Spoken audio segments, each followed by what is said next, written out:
হযরতে জিবরাইলের 600টা পাখা আছে।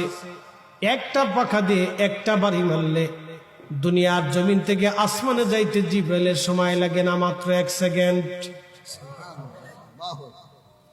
বাকি 599 পাখা জিবরাইল ব্যবহার করতে হয় না। হযরতে জিবরাইলের মাথার উপরে সৃষ্টির সব পানি যদি আপনি ছেড়ে দেন, বা পৃথিবীর মধ্যে মহাসাগর আছে 7টা, আনুষঙ্গিক আরো ছোট বড় সাগর আছে, নদী নালা আছে। এই জমিনের নিচে আরো আরেকটা জমিন আছে, সেই জমিনের সাগর আর মহাসাগর আছে। ওই জমিনের নিচে আরো আরেকটা জমিন আছে, সেই জমিনের সাগর আর মহাসাগর আছে। ওই জমিনের নিচে আরো জমিন আছে, মোট 7টা জমিন। এই 7টা জমিনের মধ্যে সাগর আর মহাসাগর আছে। সব সাগর মহাসাগরের পানি যদি জিবরাইলের মাথার উপরে ছেড়ে দেন, পানি পরে পরে পরে পরে পায়ের টাকটুক নিচে আসার আগে সমস্ত পানিগুলি নিঃশেষ হয়ে যাবে, কিন্তু জিবরাইলের টাকনুর নিচে পানি আসবে না। জিবরাইল যদি এত বড় হয়, এত বড় জিবরাইল আল্লাহর আদালতে মেহেশরের সামনে দাঁড়াবে, ছোট বড় সমস্ত ফেরেশতারা দাঁড়াবে, তাহলে এবার বুঝেন তো হাসরের মাঠটা কত বড় হবে।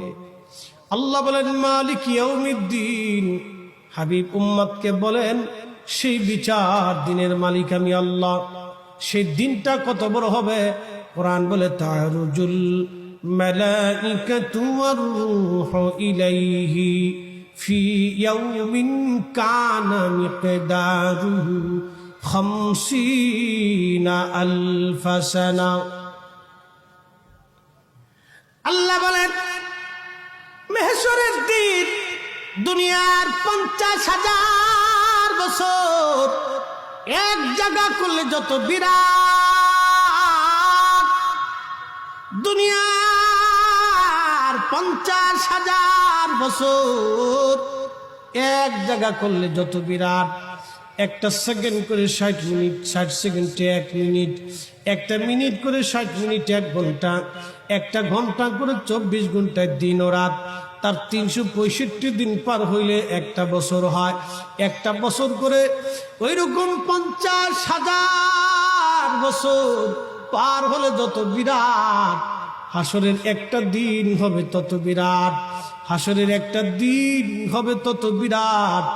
সেই দিনের মালিক ইয়াউমিদ্দিন আমার আল্লাহ, শাফিউল মুজনিবিন আমার নবী, সেই দিনে রব্বুল আলামিন আমার আল্লাহ, আর রাহমাতুল লিল আলামিন আমার আপনার নবী, সেই দিনের আরশে ওয়ালা আমার আল্লাহ।